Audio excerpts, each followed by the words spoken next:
हे भगवान, ये सब क्या है जी? देखिए तो इस बोरी में इतनी मोटी मोटी मिर्च कहाँ से आई? अरे ये क्या, इतनी मोटी मिर्च ये भला कहाँ से आई? मैंने तो प्याज की बोरी समझकर खरीदा था। एक तो वैसे ही अपना सब्जियों का काम कुछ दिनों से मंदा चल रहा है, ऊपर से मोटी मिर्च और आ गई बोरा भरकर। लेकिन इतनी बड़ी और मोटी मिर्च तो अपने शहर में आती ही नहीं, फिर ये कहाँ से आ गई? मैं अभी मंडी में इसे वापस करके आता हूँ। जरूर लाला ने गलती से दूसरी बोरी दे दी है। सुरेश वो बड़ी मोटी मिर्च का बोरा लेकर वापस मंडी जाता है, जहाँ व्यापारी उससे वो मिर्च वापस लेने से इनकार कर देता है। अरे नहीं, ये बोरा यहाँ से नहीं गया, तुम ही कहीं से बदल कर लाए होगे। उस व्यापारी ने वो मोटी मिर्च का बोरा लेने से इनकार कर दिया। अब उसकी समझ में कुछ नहीं आ रहा था कि वो क्या करे। वो बोरी लेकर वापस घर लौट आया। सुगंधा वो तो बड़ा मक्कार निकला, उसने तो प्याज के बदले ये मिर्च की बोरी ही थमा दी और अब लेने से भी इनकार कर रहा है। मेरी तो कुछ समझ में नहीं आ रहा कि अब क्या करूं। कोई बात नहीं जी, हम अपनी दुकान में से रखकर बेचने की कोशिश करेंगे, क्या पता कोई ग्राहक इसे खरीद ही ले। सुरेश और सुगंधा के घर के नीचे ही उनकी एक छोटी सी दुकान थी। उस दुकान में वो सब्जियां बेचा करते थे। उस रोज उन्होंने कुछ सब्जियों के साथ उस मोटी मिर्च को भी बेचने के लिए लगा दिया। शाम को कुछ ग्राहक उनके पास आए भी, लेकिन जैसे ही वो मोटी मिर्च उन्होंने देखी, वैसे ही सब उसका मजाक उड़ाने लगे।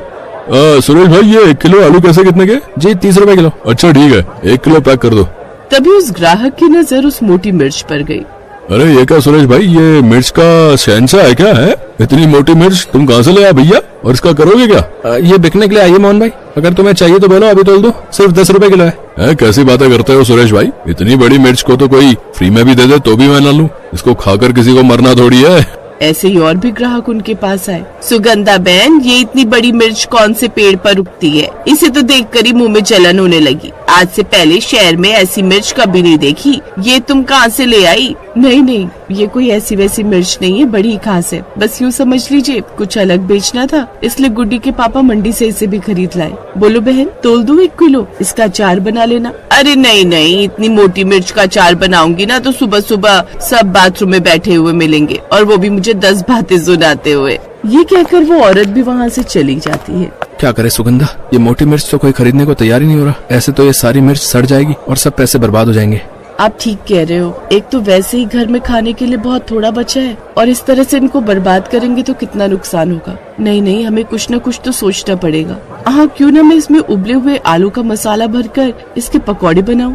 यही सोचकर सुगंधा ने बड़ी बड़ी मोटी मिर्चें उठाई और उन्हें अच्छी तरह से पानी में धो दिया। वो ना तो ज्यादा तीखी थी और ना ही फीकी। इसके बाद सुगंधा ने उन्हें बीच से काट कर रख लिया। फिर कई सारे आलू उबाले और उन्हें मीन कर उसके अंदर अजवाइन, हल्दी, नमक, मिर्च आदि मसाले डाल दिए। फिर बेसन में डुबोकर करारे करारे तल दिए। उसकी खुशबू से अब पूरा घर महक उठा। सच में बहू, आज तो अपना घर क्या पूरा मोहल्ला इस खुशबू से महक गया। मैं अभी मंदिर से आ रही थी, जहाँ आस पड़ोस की औरतें अपने घर के बाहर खड़े होकर इस महक को सूंघे जा रही हैं और अच्छी महक आने की बातें कर रही हैं।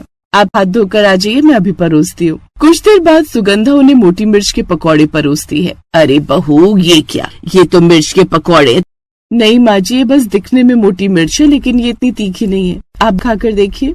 सुगंधा के कहने पर जैसे उन पकौड़ों को मुंह में डालते हैं, उनकी खुशी का ठिकाना नहीं रहता। तभी सुरेश भी उस महक को सूंघते हुए दुकान से ऊपर घर पर आ गया। अरे सुगंधा, ये कैसी स्वादिष्ट महक आ रही है। आज ऐसा क्या खास बना दिया तुमने? बेटा, बहू ने उस मोटी मिर्च के पकौड़े बनाए हैं। तू खाएगा ना तो उंगलियां भी खा जाएगा अपनी, इतनी अच्छे बने हैं। सुगंधा ने जैसे ही सुरेश को वो पकौड़े परोसे तो सुरेश भी हैरान रह गया। ये तो ऐसा लग रहा है जैसे इससे अच्छी चीज मैंने आज तक नहीं खाई। ये तो कितने स्वादिष्ट बने। अगर सुगंधा हम सब्जियों की जगह दुकान में सिर्फ ये मिर्च के पकौड़े बेचे ना, तो देखना हमारी कमाई कितनी अच्छी होगी। क्या अब आप लोग बेकार ही मेरी तारीफ करना बंद कीजिए। वो लोग ये बात कर ही रहे थे कि तभी पड़ोस से और भी लोग उनके यहाँ आने लगे। अरे गायत्री, आज तेरे घर से बड़ी अच्छी महक आ रही है। सच कहूँ तो मैं खुद को आने से रोक नहीं पाई। बता तो आखिर बहू ने ऐसा क्या खास बनाया है? हाँ, तू 2 मिनट रुक जरा। बहू, उर्मिला बहन के लिए भी वो लेकर आना। सुगंधा उर्मिला को भी वो पकौड़े खाने को देती है, जिसे खाते ही वो भी वही बात कहती है जो सुरेश कह रहा था। उसके पकौड़ों की तारीफ करके वो वहाँ से चली जाती है। देखा बहू, इसका भी कहना वही है। हाँ माँ जी, मैं अभी काम करती हूँ, आस पड़ोस में भी ये मिर्च के पकौड़े बेच कर आती हूँ। क्या पता सबको पसंद आ जाए और ऐसे ही ग्राहक भी बन जाए। और सुनिए, हम कल से ही अपनी दुकान में ये मोटी मिर्च के पकौड़े बनाकर बेचेंगे। अब सुगंधा ऐसा ही करती है। फिर अगले ही दिन से वो अपनी दुकान में बनाकर उन्हें बेचने लगती है। आसपास के लोग उस महक से वहाँ खींचे चले आते हैं। सुगंधा बहन, कल जो तुमने ये पकौड़े चखाए थे वो तो हम सबको इतने पसंद आए कि जी चाह रहा था उसी वक्त तुम्हारे घर आकर और मांग लूं। लेकिन ये तुमने अच्छा किया जो दुकान में से बेचने लगी। अब जब हमारा दिल करेगा हम इसे खरीदने आ सकते हैं। हाँ हाँ बिल्कुल बहन, ये तुम्हारी दुकान है। कितने की है एक प्लेट सुगंधा? काकी 40 रुपए। तो फिर तो तू 2 प्लेट मेरे लिए पैक कर दे। इसी तरह और भी ग्राहक उनके पास आने लगे और अब उनकी अच्छी कमाई होने लगी। अब उन्होंने सब्जियों का काम बंद करके पकौड़ों का ही काम शुरू कर दिया, जिससे उन्हें अच्छी खासी कमाई होने लगी और अब दूर दूर के गांव से भी लोग उनके यहाँ पकौड़े लेने आने लगे। सुगंधा, सही कहा है किसी ने, भगवान जो भी करता है हमारे अच्छे के लिए करता है। जिसे मैंने नुकसान समझा वो दरअसल भगवान की योजना थी, ताकि हमें उससे कहीं ज्यादा फायदा मिले। बिल्कुल सही कहा जी आपने। कल तक जो हमारी दुकान में रखी मोटी मिर्च का मजाक उड़ा कर जा रहे थे, आज वही उसके बने पकौड़े खाने के लिए लाइन में लगे रहते हैं। तभी सुगंधा को किसी की आवाज आती है, बहू 10 पकौड़े और दे दो, साथ में मीठी चटनी भी। जी काकी, बस अभी पैक कर देती हूँ। सुगंधा और सुरेश एक दूसरे की तरफ मुस्कुरा कर देखते हैं और फिर ग्राहकों को गर्मा गर्म पकौड़े तल कर देते हैं। अब वो दिन के 2 से 3 हजार रुपए आसानी से कमा लेते, जिससे अब उनकी गरीबी दूर होने लगी और अब वो लोग खुशी खुशी रहने लगे। किसी ने सच ही कहा है, भगवान जो भी करते हैं, किसी ने सच ही कहा है, भगवान जो भी करते हैं उसमें हमारी भलाई ही छुपी होती है। भले ये बात तुरंत समझ न आए, पर समय अपने आप सब साफ कर देता है। भरोसा रखिए, भगवान के घर भले ही देर है, लेकिन अंधेर बिल्कुल भी नहीं। वो जब देता है तो छप्पर फाड़ कर देता है।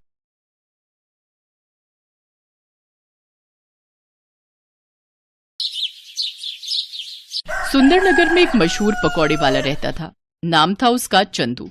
सुबह उठना, उठकर पकौड़े तैयार करना और पूरे दिन नगर में घूम घूम कर साइकिल पर पकौड़े बेचना, यही उसका रोजाना का काम था। पकौड़े ले लो, पकौड़े या गर्मा गर्म पकौड़े या जल्दी आओ, गरम गरम पकौड़े खाओ। पकौड़े ले लो, पकौड़े गर्मा गर्म पकौड़े या। चंदू की आवाज सुनकर हर कोई उसके गर्मा गर्म पकौड़े खाने के लिए वहां आ जाता था और थोड़ी देर में ही चंदू के सारे पकौड़े बिक जाते थे। चंदू अपने पकौड़े बेचकर घर लौट आता था। ये देखो माँ, आज मेरी कितनी कमाई हुई। तुम्हें पता है, सुंदरनगर में हर कोई मेरे पकौड़ों का दीवाना है। सबको मेरे पकौड़े बहुत पसंद आते हैं। क्या हुआ, तुम क्यों मुंह फुलाए बैठी हो? क्या फायदा कमाई का जब खाने वाले हम 2 हैं। कब से तुझे बोल रही हूँ कि शादी कर ले। कम से कम ऊपर जाने से पहले पोते पोती का मुंह तो देख लूंगी। बहू से सेवा तो करवा लूंगी, पर तू है कि शादी के लिए हाँ ही नहीं करता। देख, पड़ोस में सबकी बहुएं आ गई हैं, एक तू ही रह गया है शादी के लिए। ठीक है माँ, अगर तुम कहती हो तो मैं शादी के लिए तैयार हूँ।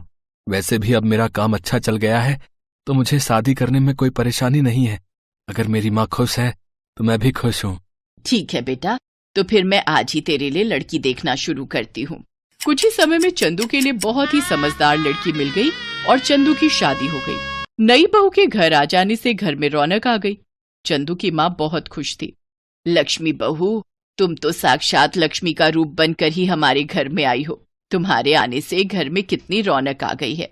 माँ जी, मुझे आशीर्वाद दीजिए कि मैं अपनी सारी जिम्मेदारियां अच्छे से निभा सकूं। मुझे पता है बहू, तुम सभी जिम्मेदारियां अच्छे से निभाओगी।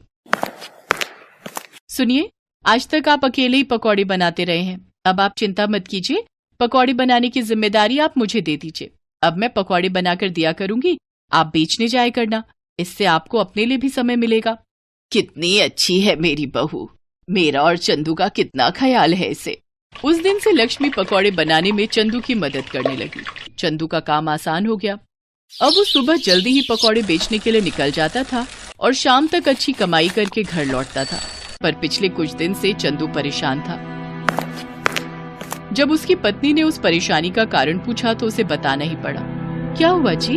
मैं देख रही हूँ आप कुछ दिनों से परेशान हैं। मुझे बताइए कि क्या हुआ है। हाँ चंदू बेटा, मैं भी तुझे कई दिनों से परेशान देख रही हूँ। क्या बात है? पता नहीं, कुछ दिनों से मैं जब पकौड़े बेचने के लिए निकलता हूँ तो मेरा टोकरा भरा हुआ होता है, पर बाजार तक पहुँचने में मुझे ऐसा महसूस होता है कि मेरे टोकरे में से कुछ पकौड़े गायब हैं। पकौड़े गायब हैं? पर बेटा, आज तक ऐसा कभी नहीं हुआ। कोई बात नहीं, मैं कुछ ज्यादा पकौड़े ही बना दूंगी। कई बार पता नहीं चलता, हो सकता है आपके मन का वहम हो।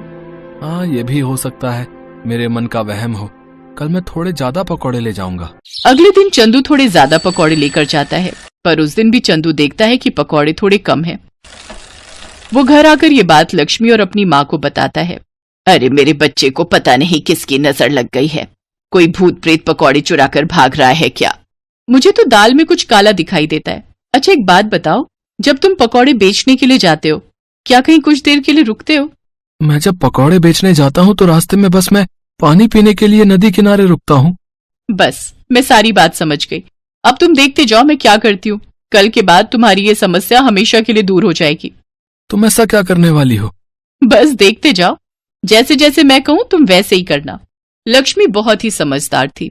अगले दिन जब चंदू पकौड़े बेचने के लिए निकला तो वो नदी के पास पानी पीने के लिए रुका और फिर से अपने पकौड़े बेचने के लिए चला गया। चंदू पकौड़े बेचकर घर आ गया। अब तुम नगर के राजा के पास जाओ और अपनी ये समस्या उन्हें बताना। चंदू नगर के राजा के पास गया और पकौड़े चोरी होने की बात कही और आज उसने जो किया वो बात भी उसने राजा के कानों में डाल दी। तुम्हें न्याय जरूर मिलेगा, चोरों को जल्दी ही पकड़ा जाएगा, नगर में ढिंडोरा पिटवा दिया जाए। चंदू खुशी खुशी घर आ जाता है। नगर में ढिंढोरा पिटवा दिया जाता है। अब बारी थी असली चोरों को पकड़ने की। क्या तुम्हें लगता है लक्ष्मी अब चोर पकड़े जाएंगे? बिल्कुल पकड़े जाएंगे। मैंने तरकीब ही ऐसी लड़ाई है। चोर तो ये भी नहीं जानते कि उस दिन तुम पकौड़े बेचने बाजार गए ही नहीं। मैंने सिर्फ उन चोरों को पकड़ने के लिए वो पकौड़े तैयार किए थे। उन चोरों के हाथ पर गोंद लगे हुए पकौड़े अच्छे से चिपक गए होंगे। मैंने ऐसा गोंद तैयार किया था जो छुड़ाए नहीं छूट सकता। चोर तो अपने हाथों में पकौड़े चिपके हुए देखकर परेशान हो रहे होंगे, पर राजा जी द्वारा जो खबर उन्हें मिलने वाली है उससे वो बहुत खुश हो जाएंगे। लक्ष्मी ने पकौड़ों पर चिपचिपा गोंद लगा दिया था जिससे पकौड़े उन चोरों के हाथ पर चिपक जाएं जो चंदू के पकौड़े चुराते थे। राजा द्वारा नगर में ढिंढोरा पिटवा दिया जाता है। सुनो सुनो, ध्यान से सुनो। राजा वीरभान ने कल रात को एक सपना देखा था जिसमें उन्होंने कुछ ऐसे लोग देखे थे जिनके हाथ में पकौड़े चिपके हुए थे। राजा वीरभान ने सपने की बात राजगुरु से कही है। राजगुरु का कहना है यदि सच में ऐसे लोग मिल जाएं तो राजा वीरभान के लिए बहुत ही शुभ है। इसीलिए राजा वीरभान ऐसे लोगों की तलाश कर रहे हैं जिनके हाथ में सचमुच पकौड़े चिपके हुए हों। क्या हमारे राज्य में ऐसा कोई है जो ये इनाम पाना चाहता है तो वो राजा वीरभान के पास जा सकता है। जो भी ऐसा चमत्कारी व्यक्ति राजा वीरभान से मिलेगा उन्हें राजा वीरभान की तरफ से 1000 स्वर्ण मुद्राएं इनाम में दी जाएंगी। अरे भाई ये तो सोने पे सुहागा हो गया।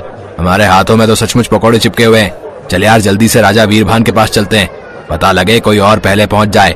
गाँव के बहुत से लोग उस चंदू से पकौड़े खरीद कर खाते हैं। हो सकता है गाँव में और भी लोगों के हाथों में पकौड़े चिपके हों। ये इनाम हमारे हाथ से नहीं जाना चाहिए। तू ठीक कह रहा यार जग्गू, चल हम जल्दी से राज दरबार चलते हैं। अरे वाह, ये तो कोई जादुई पकौड़े थे जो हमारे हाथों में चिपक गए और राजा वीरभान को सपना भी इसी का आया। अब तो हम माला माल हो जाएंगे। लक्ष्मी की तरकीब काम कर गई और चोर पकड़े गए। राजा के दरबार में जब जग्गू और रघु नाम के 2 चोर पहुंचे तो सारी सच्चाई सबके सामने आ गई। इन दोनों चोरों को पकड़कर कारागार में डाल दिया जाए ताकि ऐसे चोर दोबारा राज्य में चोरी ना कर सकें। लक्ष्मी, तुम बहुत समझदार हो। हमारे राज्य में तुम जैसी समझदार प्रजा का होना बहुत जरूरी है। उपहार स्वरूप ये 1000 स्वर्ण मुद्राएं हम तुम्हें देते हैं। ये तुम्हारी समझदारी का इनाम है। लक्ष्मी अपने पति चंदू के साथ इनाम लेकर खुशी खुशी घर लौट आती है। मैंने तो पहले ही कहा था हमारी बहू अपने नाम के साथ साथ सचमुच लक्ष्मी का रूप बनकर घर में आई है। जीते रहो मेरे बच्चों, हमेशा खुश रहो।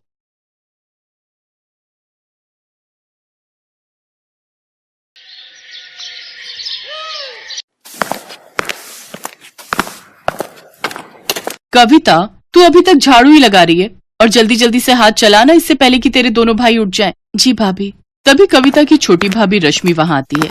कविता, ये क्या तुम्हारा साफ सफाई का काम अभी तक खत्म नहीं हुआ? अच्छा ये सब छोड़ो, तेरे भैया उठ गए, उनके लिए जल्दी से चाय बनाकर ले आ और हाँ इसके बाद हम सबके लिए नाश्ता भी बना दे। हाँ भूख तो मुझे भी लगी है। ऐसा कर, तू साफ सफाई के बाद नाश्ता बना ले, फिर अपने भाइयों के ऑफिस जाने के बाद बर्तन धो लेना और उसके बाद कपड़े धो लेना। बिन माँ बाप की कविता चुपचाप घर के कामकाज में लग जाती है। कुछ देर बाद वो सबके लिए आलू के पराठे और चाय लेकर आती है। ये लो अमित भैया, आपकी पसंद के आलू के पराठे और गर्मा गर्म चाय। कविता, तेरी 2 भाभियां हैं, फिर भी हमारे लिए तू खाना क्यों बनाती है? भैया वो मैं वो बात ये है कि ननद जी को अपने भाइयों के लिए अपने हाथ से बनाया हुआ खाना खिलाना ज्यादा पसंद है, इसलिए वो हम दोनों को तो बनाने ही नहीं देती। क्यों कविता, ठीक कह रही हो ना मैं? अनीता कविता को आंखें दिखाने लगती है। हाँ भैया, अनीता भाभी एकदम ठीक कह रही है। दोनों भाई नाश्ता करके ऑफिस चले जाते हैं। फिर दोनों भाभियां भी नाश्ता करने बैठ जाती हैं। आखिर में जैसे ही कविता नाश्ता करने बैठती है तो छोटी भाभी रश्मि उसकी कुर्सी खींच लेती है, जिससे कविता नीचे गिर जाती है। तेरी औकात नहीं है कुर्सी पर बैठ के खाने की, चल नीचे बैठकर खा। और नहीं तो क्या, तुम्हारी हैसियत इस घर में एक नौकरानी से ज्यादा कुछ भी नहीं है। और हाँ, पहले ये वाला खाना खत्म कर। लेकिन भाभी, ये तो आप लोगों का झूठा खाना है। हाँ तो इसे तो तू अपनी खुशकिस्मती समझ कि झूठा खाना तुझे नसीब हो रहा है। चल अब खाना खाकर सारे झूठे बर्तन धो देना। अच्छा रश्मि, तूने कल रात बिग बॉस का एपिसोड देखा क्या? नहीं भाभी, मिस हो गया। वैसे अभी रिपीट आ रहा होगा, चलो ना चलकर देखते हैं। हाँ हाँ चलो चलो।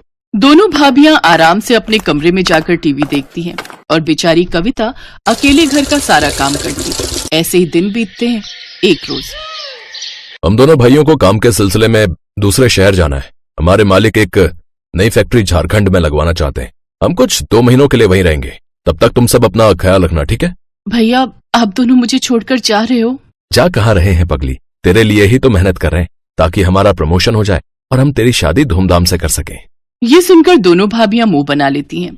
अपने पतियों के जाने के बाद तो अब वो दोनों कविता पर और भी जुल्म ढाती हैं। ऐसे ही एक रोज बाहर जोर की बारिश हो रही होती है। देखो भाभी, कितना सुहाना मौसम हो रहा है, क्या मजेदार बारिश हो रही है। हाँ रश्मि, और ऐसे मौसम में गर्मा गर्म चाय और पकौड़े हो तो मजा ही आ जाए। रुक, अभी उस महारानी को बोलती हूँ। कविता, अरे ओ कविता, कहाँ मर गई? जी भाभी, आपने बुलाया? वो मैं कपड़े उठाने गई थी। अच्छा ठीक है, चल अब जल्दी से हमारे लिए गर्मा गर्म चाय और पकौड़े बना कर ले आ। जी भाभी। कविता रसोई में जाकर पकौड़े बनाने लगती है। कुछ देर, हे राम, कहीं मैं पकौड़ों में नमक डालना तो नहीं भूल गई, एक चक्कर देखती हूँ। कविता जैसे ही एक पकौड़ा चखने लगती है तभी वहाँ उसकी छोटी भाभी रश्मि आ जाती है और वो उसे एक जोरदार थप्पड़ मारती है। बदतमीज, हमें जूठा खिलाती है, आज तो तू देख तेरी खैर नहीं। ये कहकर रश्मि उसे खूब मारती है। आवाज सुनकर अनीता वहाँ आती तो डर के मारे कविता अपनी बड़ी भाभी के पीछे छुप जाती है। भाभी मुझे बचा लीजिए। अब बस भी कर रश्मि, अगर ये मर गई तो हमें जेल में सारी उम्र बितानी पड़ेगी। एक काम करते हैं, इसे घर से निकाल देते हैं, नहीं तो पता चले हमारे पति जो भी कमा रहे हैं वो आकर इसकी शादी में उड़ा दें। हाँ, ये तो मैंने सोचा ही नहीं, ये बात ठीक कही आपने। दोनों भाभियां बेचारी ननद को धक्के मारकर बाहर निकाल देती हैं। बाहर तेज बारिश हो रही थी। भाभी मुझे घर से मत निकालो, इस बारिश में आखिर मैं कहाँ जाऊंगी। लेकिन वो उसकी एक नहीं सुनती और उसे घर से निकाल देती है। कविता बारिश में बचते हुए एक पेड़ के नीचे खड़ी हो जाती है और सारी रात उसी पेड़ के नीचे बैठकर रोती रहती है। ऐसे ही अगली सुबह हो जाती है। कविता को भूख लगने लग जाती है। बहुत भूख लगी है, ये सोचकर कविता कुछ खाने के लिए ढूंढते हुए सड़क की ओर आती है। ठेलों पर जाकर कुछ न कुछ मांगती है, लेकिन कोई भी उसकी मदद नहीं करता। कुछ देर बाद वो एक बूढ़े बाबा के ठेले पर पहुंचती है जो कि पकौड़े बनाकर बेच रहा था। वो उसके सामने रोते हुए कहती है, बाबा मैं कल से भूखी हूँ, मुझे बहुत भूख लगी है, मुझे ये थोड़े से पकौड़े दे दो, लेकिन मेरे पास पैसे नहीं है। उस बूढ़े व्यक्ति को कविता पर तरस आ जाता है और वो कुछ प्याज के पकौड़े चटनी के साथ उसे खाने को दे देता है। कविता को उन पकौड़ों को देखकर वो बात याद आ जाती है कि कैसे एक पकौड़े के पीछे उसकी भाभी ने उसे घर से निकाल दिया। क्या हुआ बेटी, तुम रो क्यों रही हो? अभी तो कह रही थी कि बहुत भूख लगी है। कविता रोते हुए उसे सारी बात बताती है। बेटी, तुम जवान लड़की अकेले कहाँ भटकोगी सड़कों पर? इससे तो बेहतर होगा तुम इस गरीब की झोपड़ी में चलकर रहो, मेरी बेटी बनकर। ऐसे कुछ दिन बीत जाते हैं। अब कविता उस बूढ़े बाबा के घर पर रहकर उसके खाने का ध्यान रखती, लेकिन एक रोज बूढ़े बाबा की तबीयत खराब रहने लगी, इसलिए अब उनकी जगह कविता उनके पकौड़ों का ठेला संभालने लगी। अब कविता उस ठेले पर प्याज के साथ मिर्च, आलू, पालक और गोभी के पकौड़े भी बनाकर बेचने लगी, जिससे उसके ठेले पर ग्राहकों की भीड़ काफी बढ़ गई। गर्मा गर्म पकौड़े खाने के लिए अब उसके पास लोगों की लाइन लगना शुरू हो जाती है। आइए गर्मा गर्म प्याज, आलू, पालक और मिर्च के पकौड़े खाइए। तभी मौसम सुहाना हो जाता है और इस सुहाने मौसम में भला कौन इतनी वैरायटी के पकौड़े नहीं खाना चाहेगा। अरे ओ पकौड़े वाली, बनाना तो 20 रुपए के प्याज के पकौड़े। और मेरे लिए मिर्च के पकौड़े हैं। इस तरह उसके पास ग्राहकों की भीड़ लगना शुरू हो जाती है और जो भी उसके पकौड़े एक बार खाता वो बार बार जरूर खाता। भगवान की दया से मेरे बनाए हुए पकौड़े सब ग्राहकों को बहुत पसंद आ रहे हैं। अगर मेरा ये काम ऐसे ही चलता रहा तो बहुत जल्द मैं एक नया पक्का घर बनवा लूंगी। ये सब सोचकर कविता बहुत खुश थी। अगले दिन वो फिर अपना ठेला वहाँ लगाती है, लेकिन एक रोज तेज तूफान के आने के कारण उसके ठेले की छत उड़ जाती है और बारिश के कारण उसके सारे पकौड़े उसमें खराब हो जाते हैं। सब खत्म हो गया। इस बारिश ने सब खराब कर दिया।